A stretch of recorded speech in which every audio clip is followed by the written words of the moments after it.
আজকে আমি ভেন্ডি আলু একটা রেসিপি করেছি। খুবই ভালো লাগে, ভাত রুটি দুটোর সাথেই দুর্দান্ত লাগে।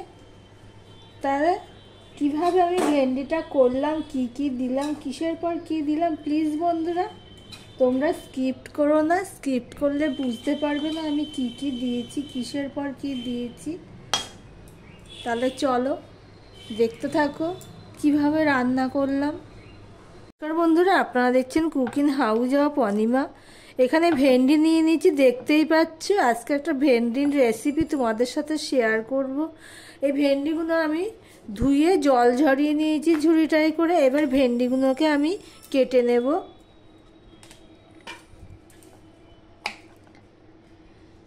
এই রেসিপিটা খুবই ভালো হয়, ঠিক এইভাবে আমি কেটে নেব। আর যেগুলো ছোট আছে সেগুলোকে আমি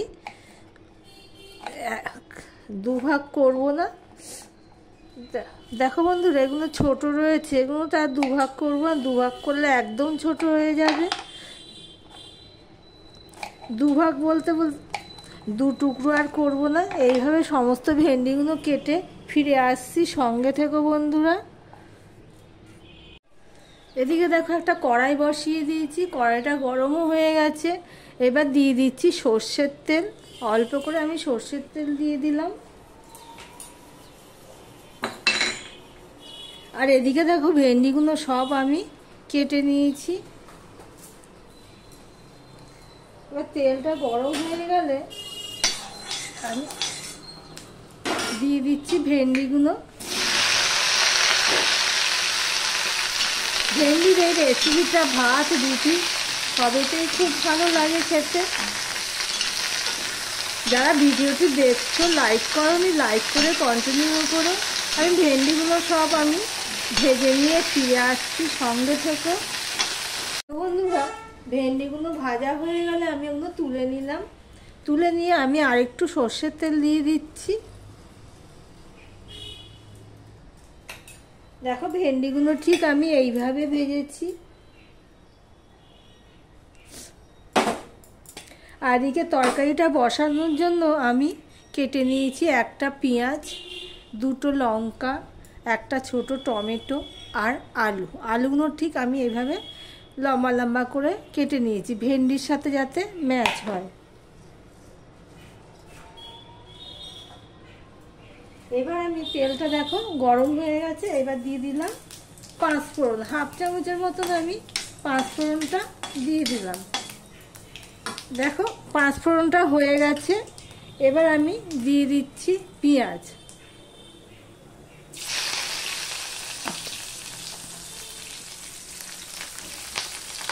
পেঁয়াজটাও আমি লাল লাল করে ভেজে নেব। প্রতিটা ভিডিওতেই আমি বলি পেঁয়াজের তরকারি হলে।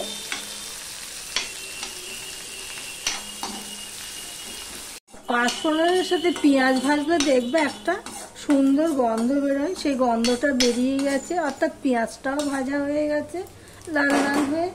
এই অবস্থায় আমি দিয়ে দিচ্ছি কেটে রাখা আলুগুলো।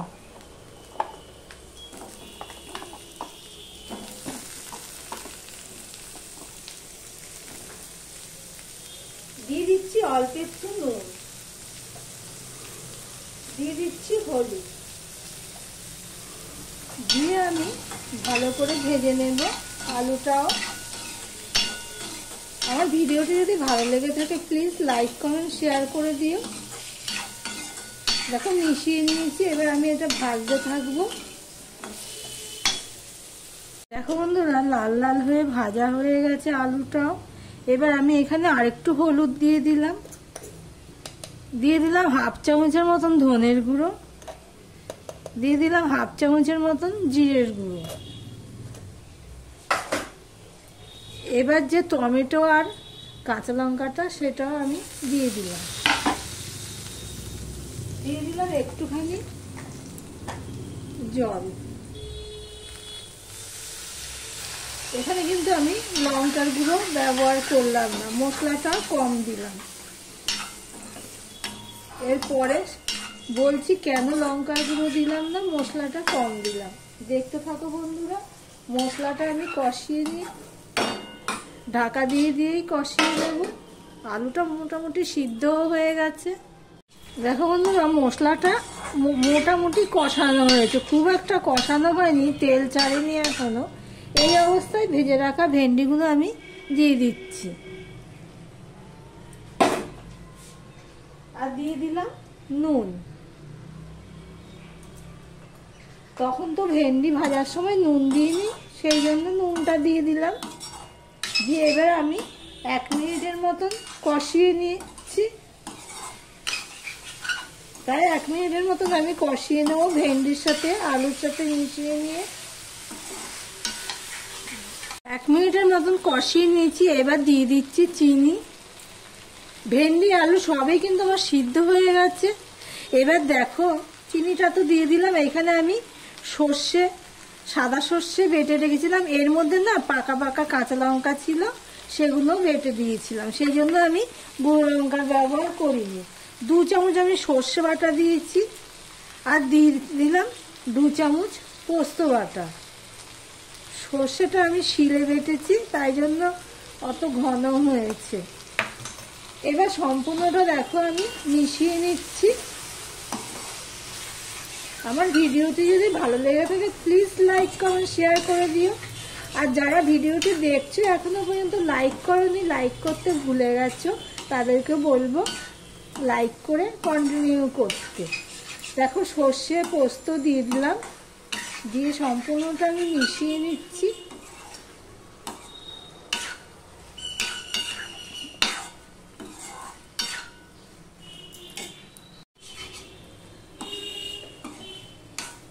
দেখো, সব মেশানো হয়ে গেছে। এবার দিয়ে দিচ্ছি অল্প জল।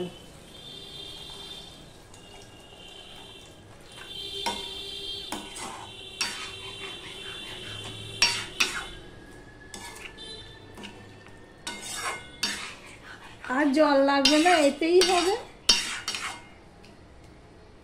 খুবই ভালো লাগে, ভাত রুটি দুটোর সাথেই ভালো লাগবে খেতে। এবার গ্যাসের ফ্লেমটা একটু হাই করে দিলাম, ছোট করে দিলে কি হবে, ভেন্ডিগুলো বেশি ঘেঁটে যাবে। দিয়ে এটা আমি হতে দেব, দেখতে থাকো বন্ধুরা। নুনটা একটু কম হয়েছে, তাই আমি একটু নুন দিয়ে দিলাম, দিয়ে সম্পূর্ণটা মিশিয়ে দিলাম। দেখো, দেখতে কি সুন্দর হয়েছে, রুটির সাথেও ভালো লাগবে, ভাতের সাথেও ভালো লাগবে। প্রায় আমি 3 মিনিটের মতন আমি রান্না করে নিয়েছি সর্ষে পোস্তটা দিয়ে। দেখো বন্ধুরা, কি সুন্দর হয়েছে। তাহলে ভিডিওটি আজকের মতন এখানেই শেষ করলাম। আবার অন্য কোনো সুন্দর সুন্দর রেসিপি নিয়ে চলে আসবো, সঙ্গে থেকো বন্ধুরা।